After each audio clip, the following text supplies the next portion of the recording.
Whispers from Ugbodu, reviving Olukwumi. In the heart of Delta State, cradled by ancient forests and the whispers of ancestors, lies a town few outside Anioma have heard of, yet its story echoes across centuries.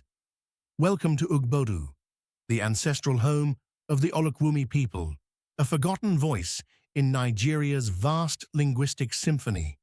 This is a story of language, migration, identity, and survival. Long ago, when the powerful Oyo Empire began to crumble under the weight of war and internal strife, groups of Yoruba-speaking people migrated in waves. Among them were warriors, hunters, priests, and families seeking peace.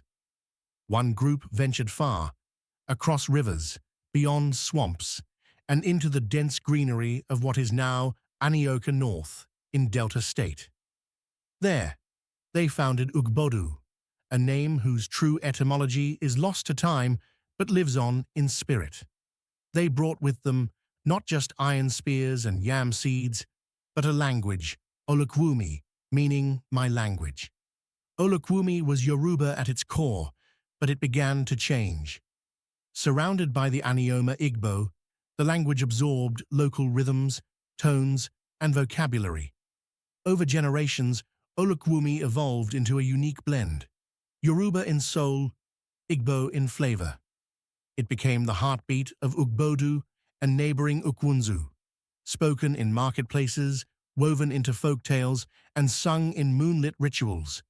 But as Nigeria grew and borders hardened, Olukwumi became isolated, a tongue unrecognized in schools, drowned out by English and Igbo. Still, in hushed greetings and ancestral songs, it endured. Beyond language, the Olukwumi people built a culture rich in oja, craftsmanship. They were blacksmiths, forging hunting knives and ceremonial staffs from iron extracted from the riverbeds. Women became master weavers, creating aso oruru-like fabrics and baskets that carried more than goods, they carried lineage. They cultivated yams and cassava, farmed palm trees for oil and wine, and set traps as well as hunting in the forest. Every tool, every item crafted by Olukwumi hands bore symbols of their past and their prayers for the future. But what happens when a language is no longer taught? As more schools adopted English and Igbo, and as migration pulled the youth to Asaba, Lagos, and beyond, Olukwumi began to slip into silence. Children no longer greeted elders with okpa or omu, but good morning. Ancestral stories became forgotten. Weddings were held in borrowed tongues. Olukwumi, once the pillar of identity, became a whisper only heard in funerals and rare family meetings. Yet every whisper can rise again. In Ugbodu today, a new generation is listening. Young people are recording their grandparents, building digital dictionaries, and organizing Olukwumi days, where old songs are sung and children learn to count, not in English, but in their own voice. Ine, Ezin, Eta, Erin.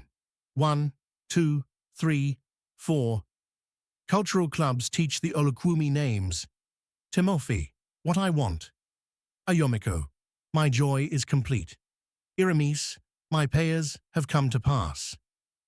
In a world that measures value by global visibility, small languages like Olukwumi often fade into oblivion.